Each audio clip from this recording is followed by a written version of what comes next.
Hi friends, నేను chapati noodles చేస్తున్నా అండి. దానికోసం కావాల్సిన పదార్థాలు: క్యారెట్, క్యాబేజీ, పచ్చిమిర్చి, tomato, onions, green capsicum, red capsicum, yellow capsicum. Chapati ఇలా పొడుగుగా కట్ చేసి పెట్టుకోవాలండి. ఒక బౌల్లో 3 ఎగ్స్ వేసుకొని కడాయిలో ఆయిల్ వేసుకొని ఫ్రై చేసుకోవాలండి. నెక్స్ట్ ఇంకో బాండీ పెట్టుకొని ఆయిల్ వేసుకొని జీలకర్ర వేసుకోవాలండి. కొంచెం నెక్స్ట్ పచ్చిమిర్చి వేసుకోవాలి,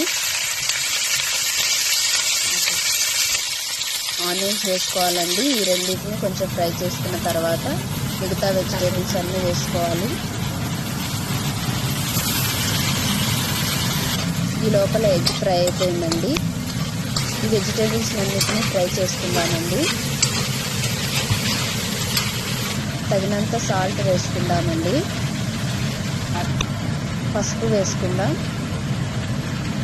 కొంచెం ఫ్రై అయిన తర్వాత తగినంత కారం వేసుకుందామండి. నేనైతే ఒక 2 స్పూన్స్ వేసుకున్నాను. నేను ఎక్కువ క్వాంటిటీ చేస్తున్నాను అండి. ఇది ఫ్రై అయిన తర్వాత స్ప్రింగ్ ఆనియన్ శుభ్రంగా క్లీన్ చేసుకొని ఈ స్టేజ్లో ఉన్నప్పుడు వేసుకుందామండి. నెక్స్ట్ చపాతీ వేసుకుందామండి. దాని తర్వాత ఎగ్ కూడా వేసేసుకుందాం.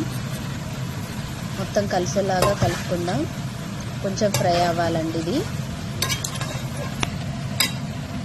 నెక్స్ట్ కొంచెం గరం మసాలా యాడ్ చేసుకుందాం. టమాటా సాస్ కొంచెం వేసుకుందామండి. అంతా కలిసేలాగా కలుపుకొని స్టవ్ ఆఫ్ చేసుకుందామండి. అంతే అండి, రెడీ అయిపోయింది నూడిల్స్. మా పిల్లలకైతే బాగా నచ్చిందండి. ఇలా కూరగాయలన్నీ తినరు, బట్ నేను ఇలా చేసి ఇవ్వగానే చాలా ఇష్టంగా తిన్నారు. వెరైటీగా ఉందని చెప్పి. కూరగాయల్లో విటమిన్స్ ఉంటాయండి, ఎగ్స్లో ప్రోటీన్ ఉంటుంది.